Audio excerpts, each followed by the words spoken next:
del topónimo de Vasco, viene de una crónica del siglo X de Ibn Galí, que era un geógrafo árabe, que habla, en la zona de Talavera, habla de 3 distritos, de Medina Talavera, que era el nombre que tenía Talavera entonces, la ciudad islámica de Talavera, y uno de los distritos lo menciona como Al-Bask, con B, no con V, Al-Bask.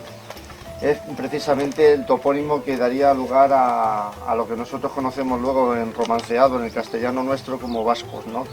que ha pasado a la documentación. Lo que sí se da un poco razón de ser de por qué construyen aquí esta ciudad en el siglo X, que es prácticamente de cuando data y cuando se hace la construcción de esta muralla, responde un poco pues, a razones de tipo económico. Fundamentalmente se admite que esta ciudad está ya vinculada a la explotación minera.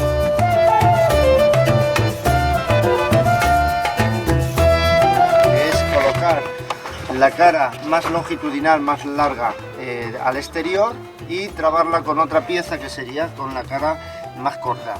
Trabando, digamos, la pieza transversal con el hormigonado interior le da muchísima más fortaleza y más consistencia a la propia obra.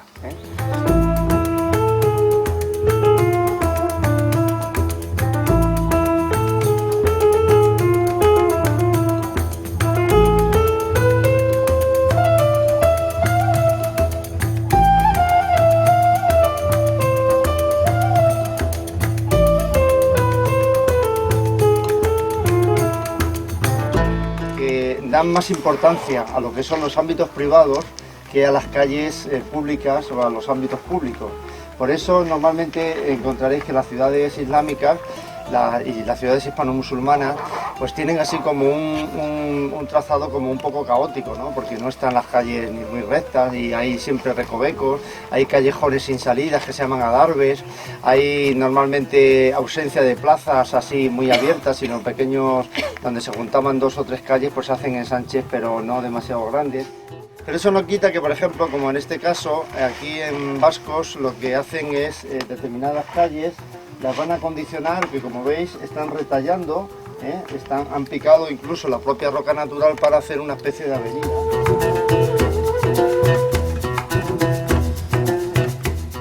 Las casas normalmente lo que hacen es articularse siempre los espacios en torno a un patio o corralito pequeño, donde alrededor van a establecer lo que son las casas propiamente dichas, las viviendas y habitaciones de los habitantes y el ganado.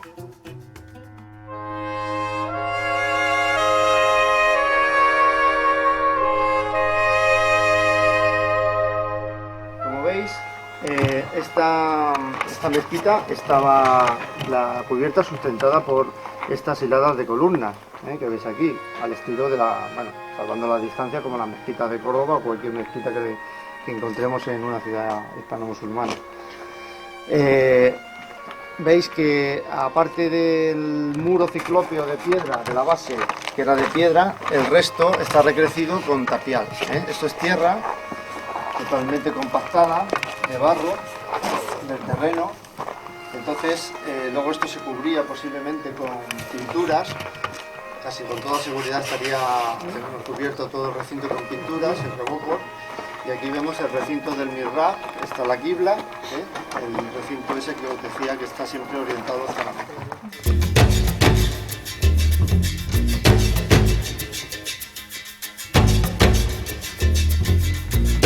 Sí que se ve la quicialera, donde estaba el eje de una puerta, aquí, y hay otra. Esto se cerraba en un momento dado, la parte de la alcazaba siempre podía cerrarse para proteger en un momento de peligro, cuando por ejemplo había un ataque a la ciudad, la gente que estaba en los barrios periféricos, la idea es que la alcazaba sea el último reducto de defensa y de protección. Entonces la gente, los vecinos, se vendrían a refugiar aquí a la alcazaba.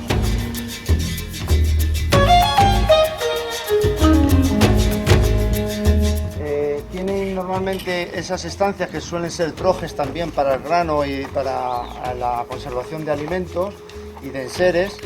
La estancia para guarnición militar, es decir, de los soldados que estaban vigilando y que protegían al propio gobernador, y luego las estancias propias del propio gobernador, ¿no?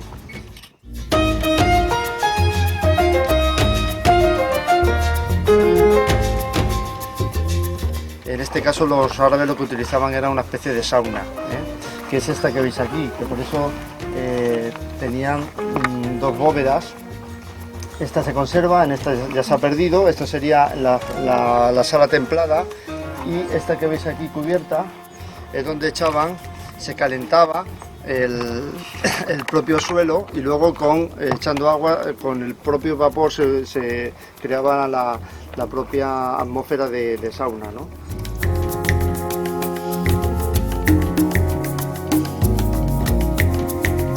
Un horno, uno de los hornos que se ha localizado aquí en la ciudad, ¿veis? Con la cámara de cocción y la embocadura.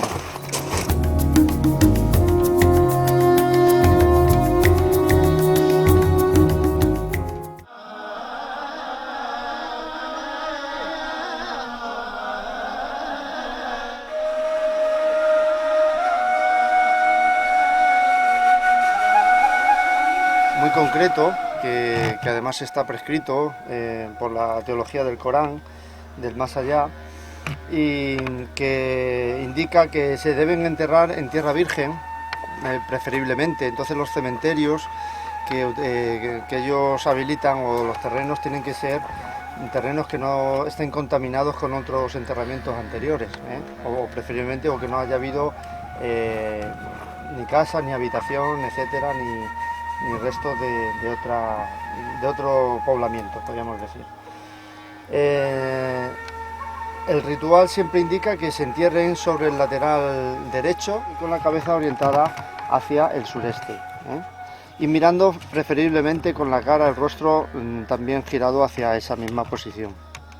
Entonces, por eso veis que las tumbas, normalmente las tumbas o el cajeado de la fosa normalmente es más estrecho que se utiliza en los cementerios cristianos, Luego lo indican, como veis aquí, con lo que llamaban popularmente el campo de los cirios, es por estos mojones que indican los límites de la tumba, pero normalmente no suelen ser tan monumentales. Suelen colocar solamente una piedrecita en la cabecera, y con eso sería suficiente.